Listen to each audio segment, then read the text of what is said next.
Hello, everybody, and welcome to the fifth episode. I Yeah, should I know think it that's. is. I think it's our fifth episode of the Bethel Church podcast. We are a still fairly new concept and idea for our church here in Westminster, South Carolina. But we have this idea to do a podcast where we hope that this is a resource for you to connect, love, disciple, serve in your communities, in your families, amongst your friends, and in your church family, of course. And we've been having fun doing this over the last several weeks, and we are live on Facebook and on YouTube right now. So we hope you're joining us live. But if not, we hope you're joining us, whenever that you have a chance to listen.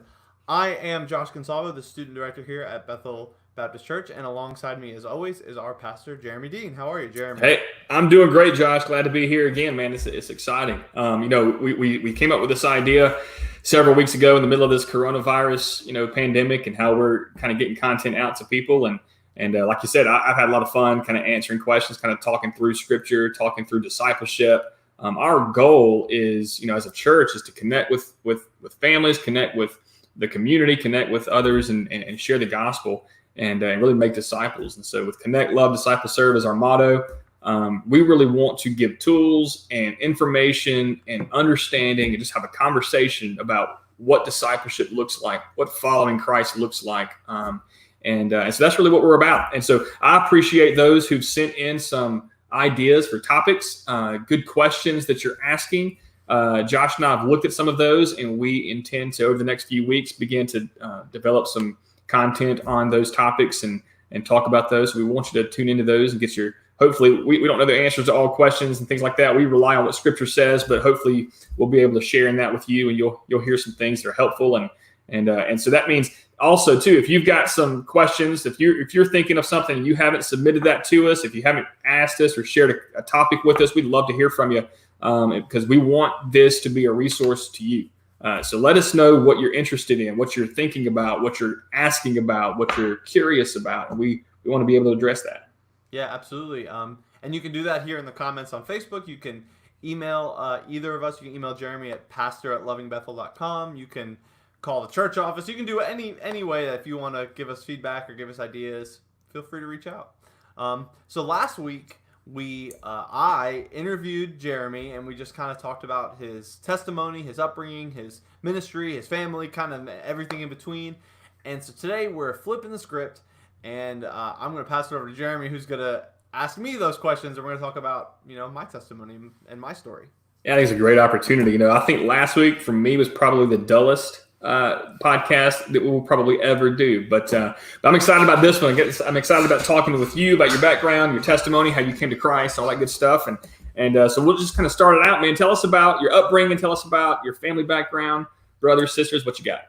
So, yeah, I have all those things. I was born in Long Island, New York, hence the lack of Southern accent, but really still the lack of like Northern accent. It's just kind of somewhere in the middle, I think. I think the harshness of my tone is where my New York comes out, but I don't have like the strong New York accent. But a lot of my story really dates back. I always say this when I'm telling my testimony and talking about my story, dates back, kind of before I was born to my parents. My parents did not grow up believers, but they came to know the Lord in I don't know, their mid adulthood or their in adulthood, one way or the other. My mom had a friend named John who invited her to a Bible study one night, and long story short, that's where my mom came to know the Lord. And I think my parents were just dating at the time, and so they might have been married. I don't remember. It's not that I don't remember. I wasn't alive, so I don't know. The story goes that my mom told my dad, Tony from Brooklyn, that hey, like you should come to this Bible study. Like I've really learned a lot, whatever. And my dad, being the stubborn guy he is, was like, oh, I'll go to that. I'll show them. I'll tell them a thing or two.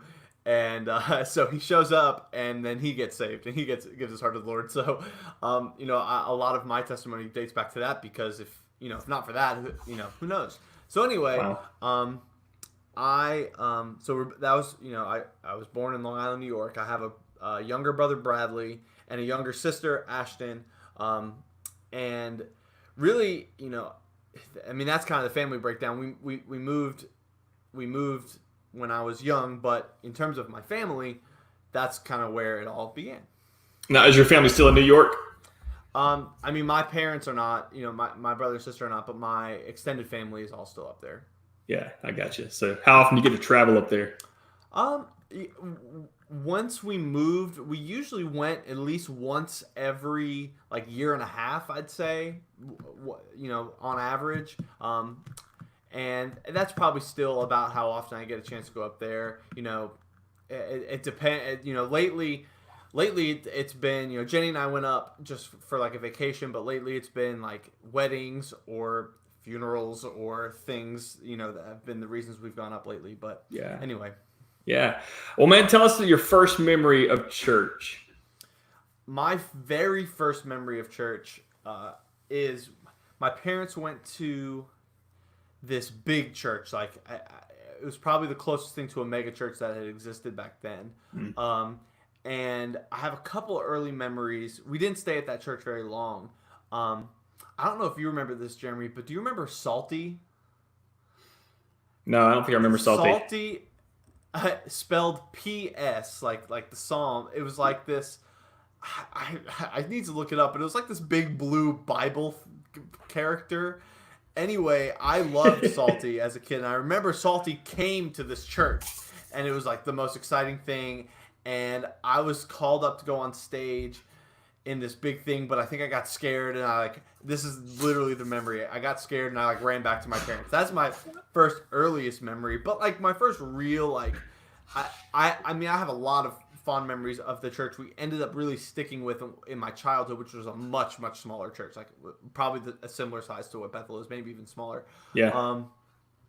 I grew up in Sunday school, and we did Awanas, and I was in the church all the time, but my memory of that church was really like, I remember a lot of things about the church, but I remember as a kid, I remember knowing that the church that I went to and the like routine that I was in of being a church goer was very significantly different than all of my friends at school. I remember that very well because, I always joke that I went to one of the few Baptist churches like on Long Island. That's probably not true, but it felt that way as a kid that like, any of my friends that I had at school were not like Christians or churchgoers, and that was cultural thing in a lot of ways, but a lot of up north are Catholic and a lot of times more Catholic by name than by practice. So a lot of my friends were not like churchgoers, and I remember that like very specifically, and this kind of transitions into like knowing that like what I was believing and being taught was different. This is always a funny story I tell. When I remember like one day in a cafeteria at school, my friends in first grade or whatever, we were in, I think it was first or second grade, they wanted to start a band. Like we really wanted to start a band, and of course, as first graders, we were all ready to be rock stars, because we all knew how to play instruments or whatever. Sure, that's right. And so, I remember very vividly, the music that I had, the first like music I ever listened to was Stephen Curtis Chapman's Greatest Hits cassette, and the first song of it on it was why don't I remember? Anyway, it's not important.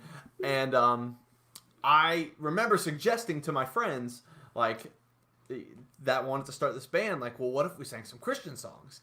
And they had a feeling of that.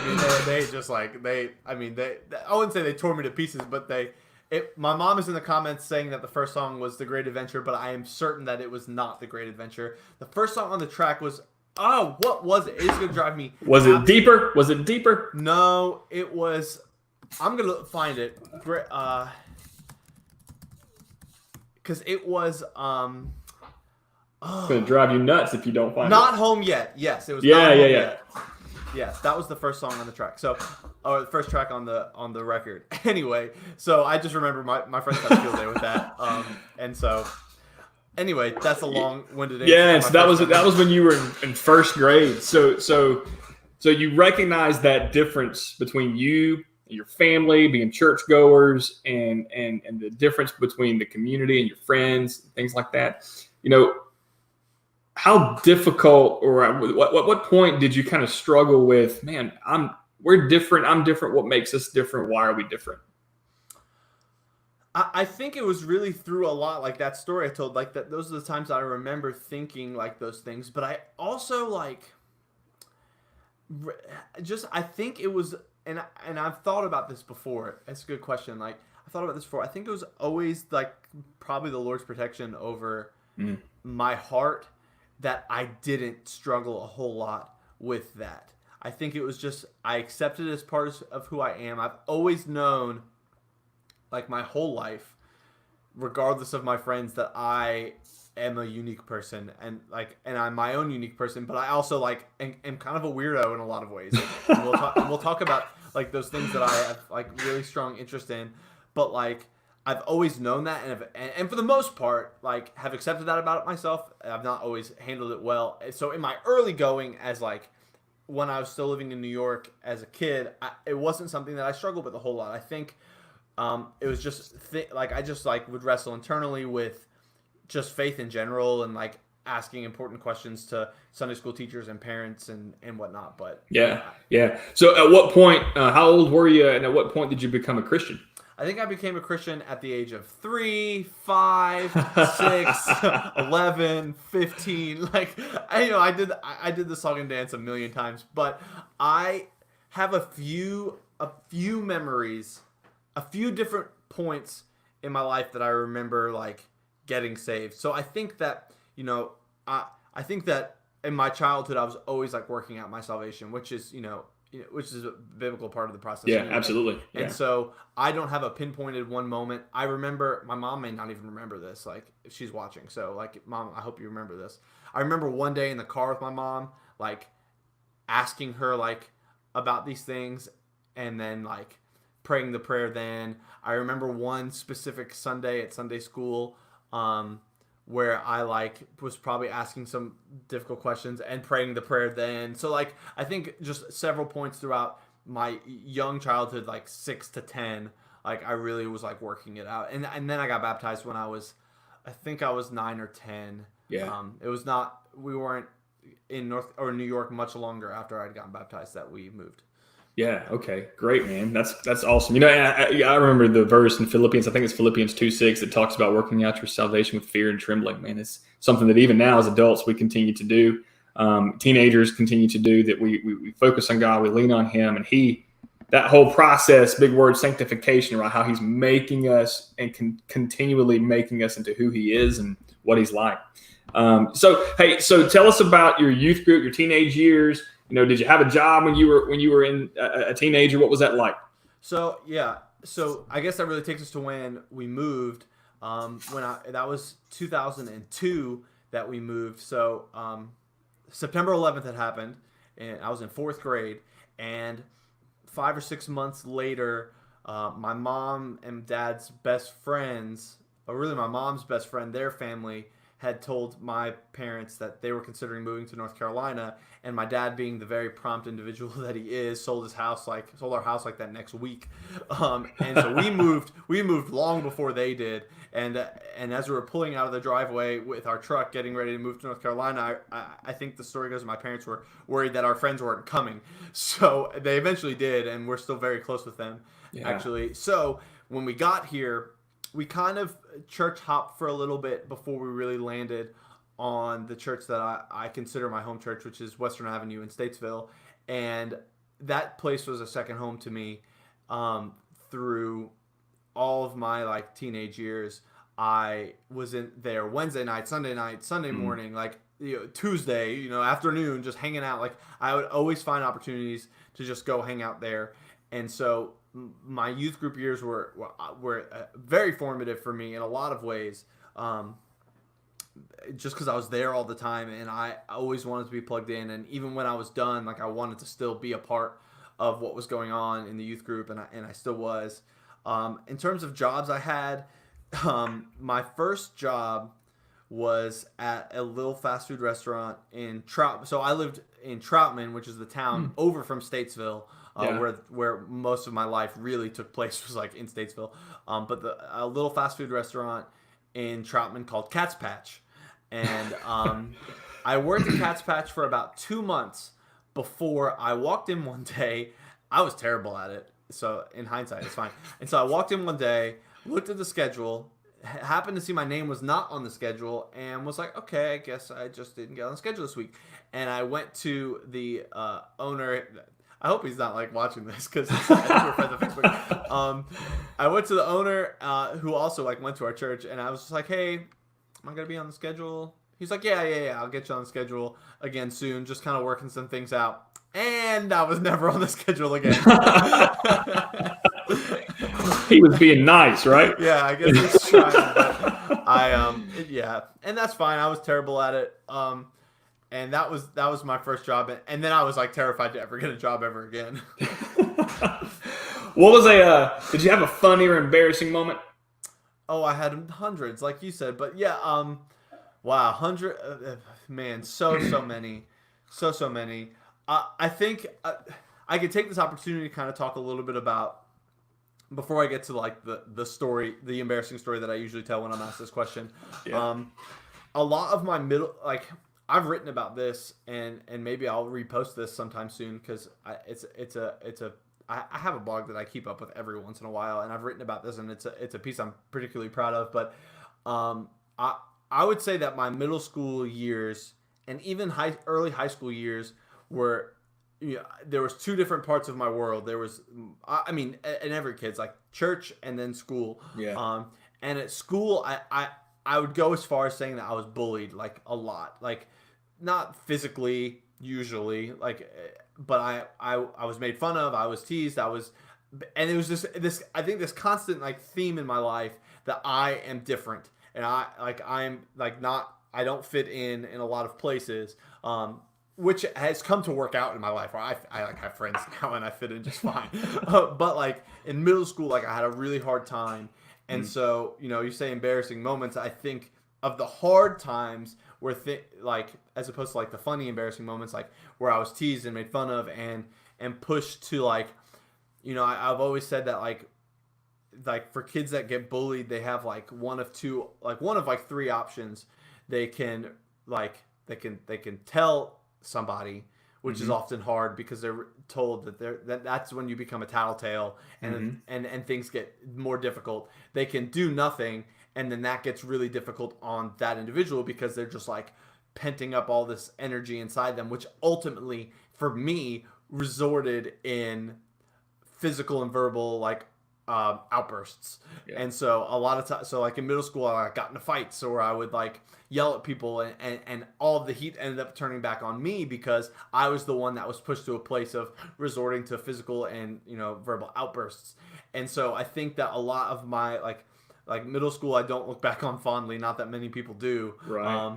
Because of those things, and that's probably why I was in the church every 5 minutes, because it was a safe place for me most of the time. Like the people there were like-minded, and I found my people like that I became friends with, and those were safe places. And then like my youth pastors, Mark and Greg, who are still very close friends, like were always there for me, and were always and always a part of my like safe place.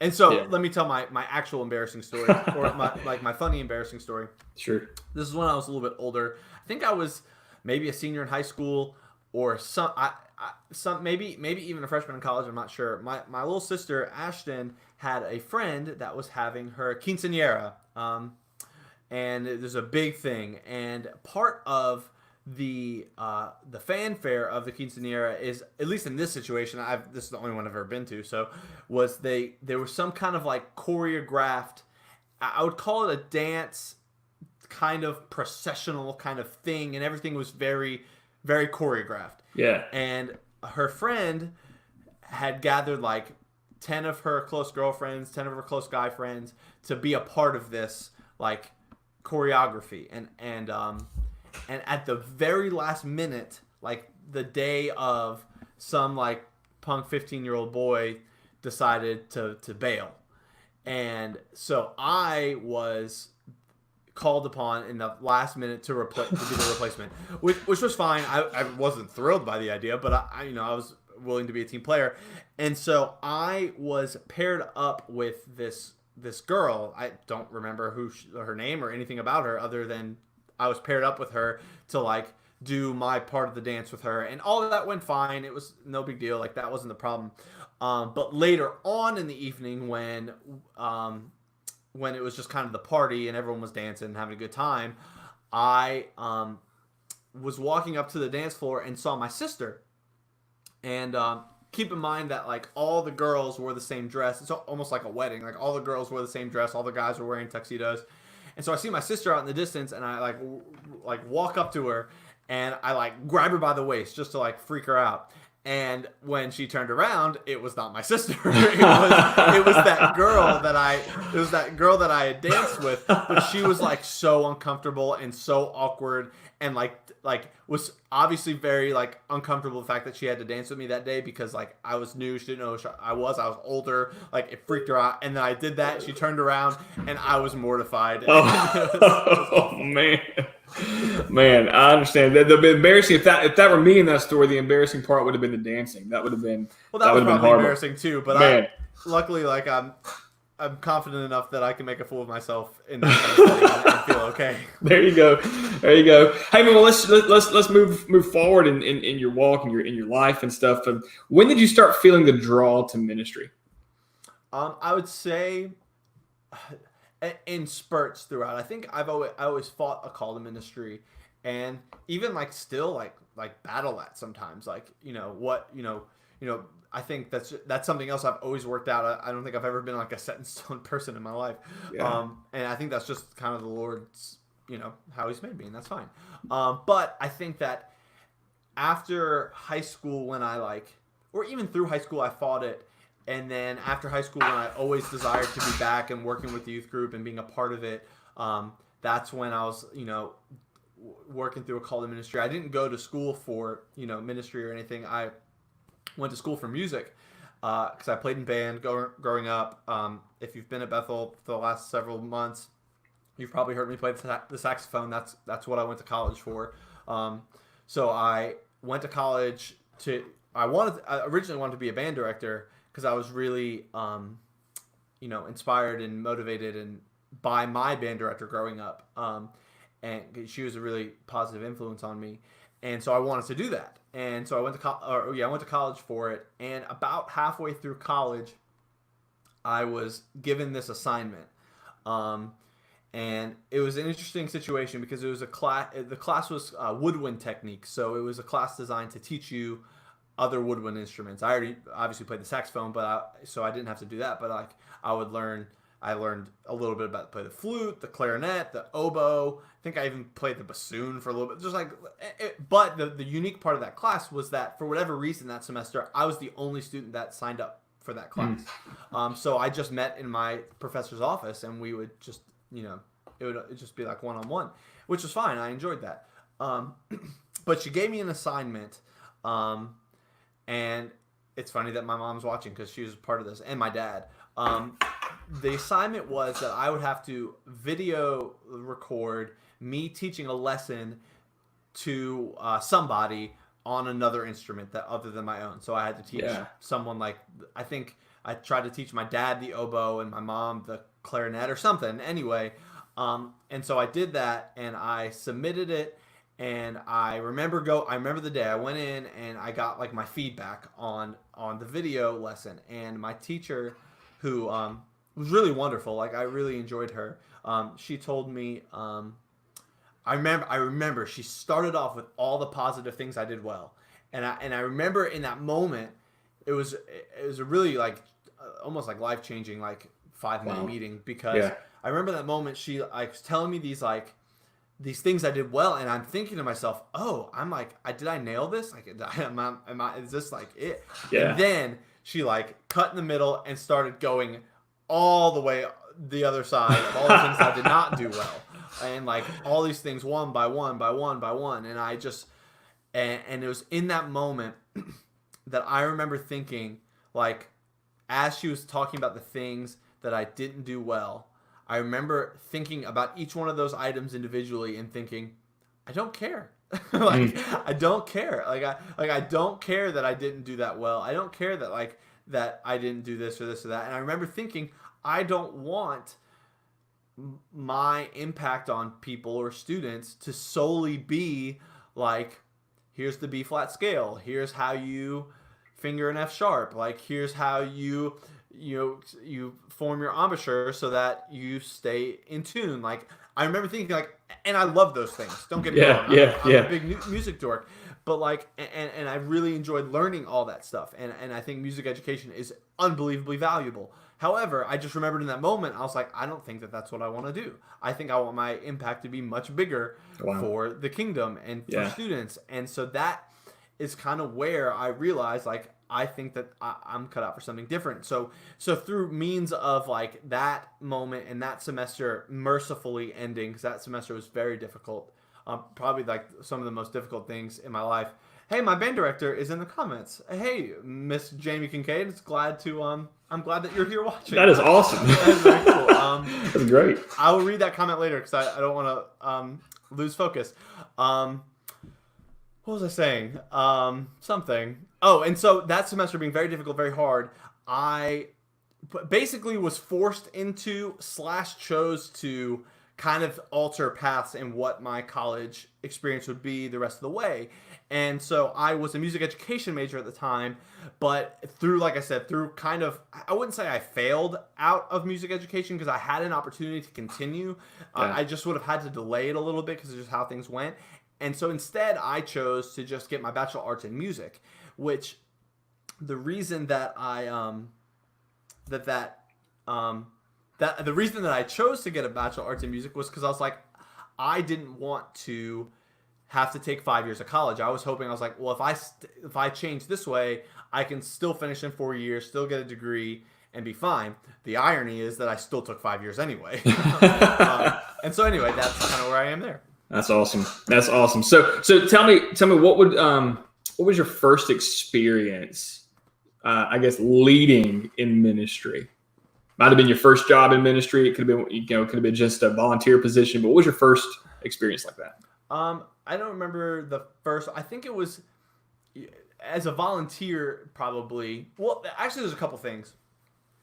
One, like I've said, I'm just a weirdo, and when I'm gonna, aren't we all? I'm gonna bounce back a little bit to when I was 12.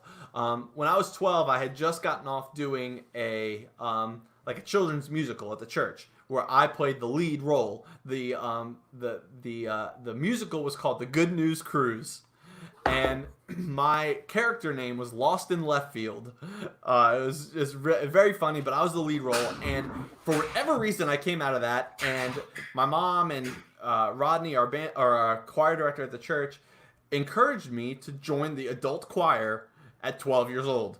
Wow. And so like I said, I've just always been kind of like a weirdo and different. And so I remember vividly that first Sunday that I did it.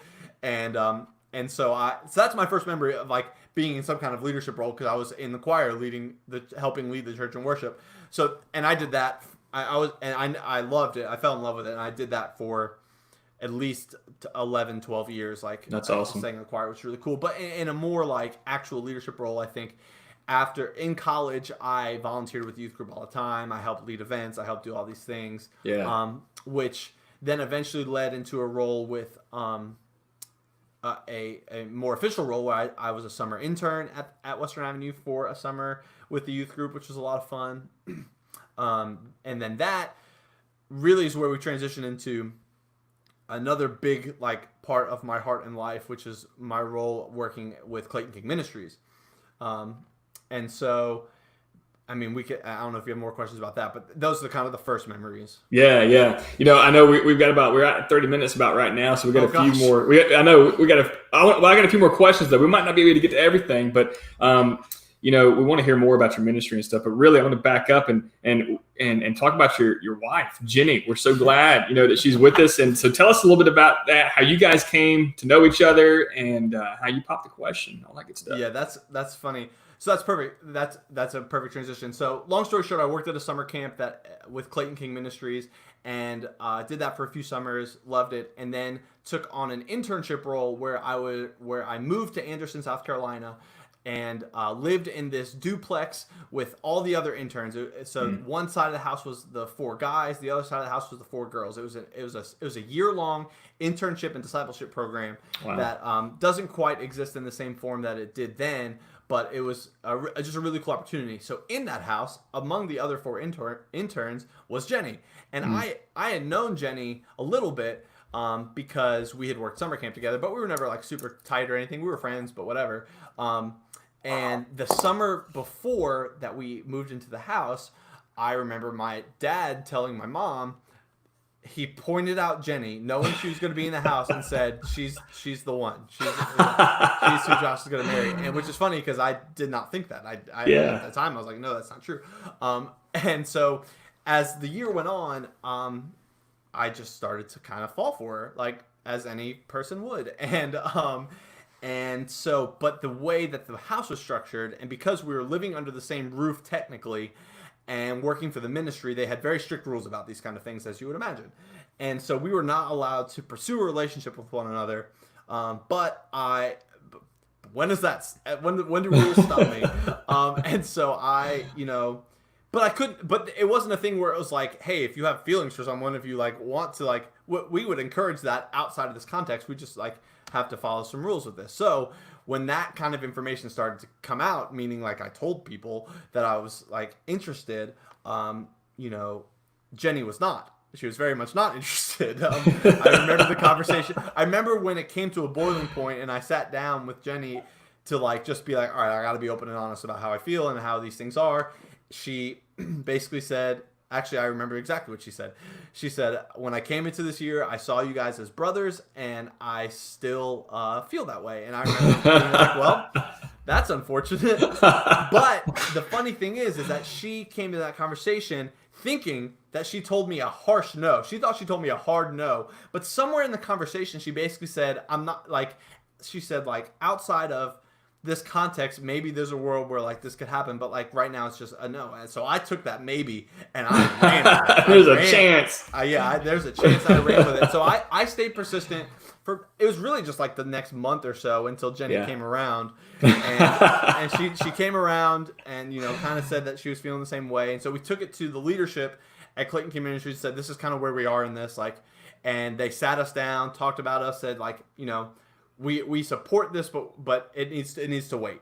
And so once the internship ended in that next August, literally the day the internship ended, Jenny got in my car and we drove to my house and we spent the weekend together, hung out. We went on our first official date. I asked her to be my girlfriend, the whole thing.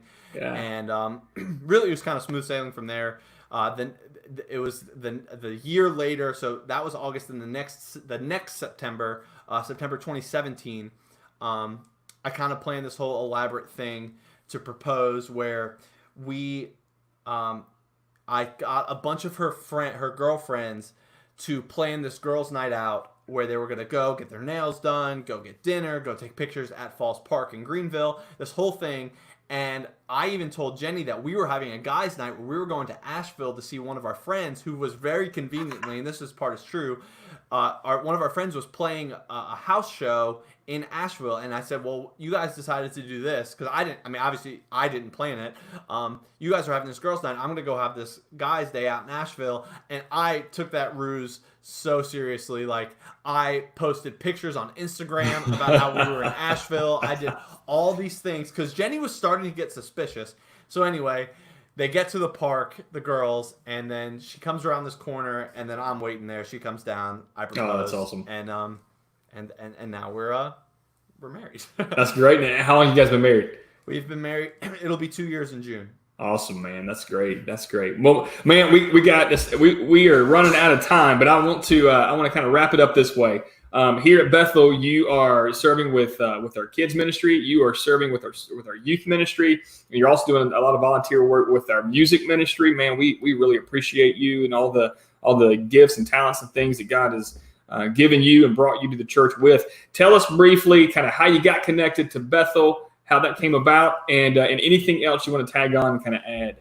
Yeah. So after the internship ended, I took a job at a church in Greenville where I was a preschool music teacher and their youth their student director, and I was there for about 3 years, and about around, I guess it was a year ago now, around this time last year, I really started to feel like the Lord was moving me somewhere, and I didn't know where, and so I started pursuing some looking and seeing what happened, and the Lord just kind of kept shutting doors and kept saying no, and anyone that's ever looked for a job knows that anytime that one no happens, it feels like you're starting over. And so every time there was a no, I was just like, well, I guess we're just back to the drawing board. But because I just kind of had that, like, you know, maybe it's the Holy Spirit, or maybe it's just I have a good gut. I don't know. It's probably the Holy Spirit. Trust him more. Yeah, probably just saying that, like, hey, just like be persistent with this. I had actually had a church lined up, like a church that wanted to hire me, and I wanted to work for them, and it was all like pretty much there. But the only thing is that they were a little further out than Greenville. They were in gosh, I don't remember, a town somewhere a little further than Greenville, and they kind of had this expectation that maybe one day we would move there, and that's just not where Jenny and I's heart is. We love our community in Anderson very much, and just the thought of moving was very difficult for us, and so we just kind of decided that it wasn't the right fit. Both sides decided that, and it was perfectly fine. They're a great church, and it was that day that I was like, well, back to the drawing board. So I looked online and found the posting for Bethel. And I was like, well, I might as well just throw my resume at them and see what happens. And then that week, I think Joel called me, and Cindy or Christy or somebody, and the rest is history. That's awesome. Well, man, we're glad you're here. We appreciate everything you're doing, man. Man, there's so many more questions that I wanted to ask and kind of go through. No, you did great. We really appreciate it. But we'll probably have to wrap it up, and we can add some things in. I was thinking, just kind of through your story, man, it's just wonderful to see that how God, even before you were born, how he was working things out with your parents, and just all throughout your life, God was opening doors for you, and you stepped through those doors, and you were faithful to that. That's something I've always kind of lived by, is that the Lord will open the doors, and I've got to be willing to walk through them, and I've always felt that very strongly in my life. Yeah, and you often kind of mention too that you're that different, that guy that's different, that guy that's unique. Honestly, we can look at our uniqueness, we can look at our differences and things, and think that maybe we're not something we ought to be. Maybe we're not like others. Maybe we don't fit in, and you probably wrestled with that some earlier on. But it's just a reminder, and I love it in your story that God has a plan and a purpose for every one of us. He's designed us uniquely. We're each one different. We're each one special. But it's his work in our lives, his love in our lives that makes us of worth, it makes us of value. And I think that's incredible. So I appreciate that. I also thought about too, maybe another topic we can talk about later is just mentors. I didn't get a chance to ask you that question about who in your life was kind of a mentor to you, kind of instrumental, that you looked up to, discipled you. Maybe we'll talk a little bit about that more in another podcast. Yeah. He's in the comments. His name's Mark. There you go. Hey, Mark. So cool. Awesome. Hey, I wanted to let everybody know too that this week on our pastor's blog, on our website, lovingbethel.com, Josh put a post up this week. If you haven't had a chance to check that out, it's a good read, fighting for community, especially during this pandemic and our quarantine. So check that out at lovingbethel.com. And since Josh is so much a better host than I am, I'm going to turn it back over to him to let him close things out. Yeah, so we are glad you joined us. Listen to me ramble about me, which, everyone's favorite topic is themselves, so it's fun to think back on my life. But if you enjoyed this, please hit the share button here. Even if, though we're wrapping up, you hit share, people will be able to see it on their timeline. We'd love for word to get out about this. We've been having a really good time with it. If not, if you're watching live, thank you so much. Like we said earlier, put things in the comments, and if you're watching later, let us know, give us feedback, tell us what you want us to talk about. We'll talk about whatever you want us to talk about. We think we don't think, like I said, we have all the answers, but we think that we can be a good resource for you guys. So I'm pretty much rambled out at this point, so we will see you guys on Sunday for our Mother's Day service. If you will join us at 10 o'clock on Facebook Live Sunday morning. And if not, we'll see you back here next Thursday. Awesome. Thanks, Josh. See you, everybody. See you guys.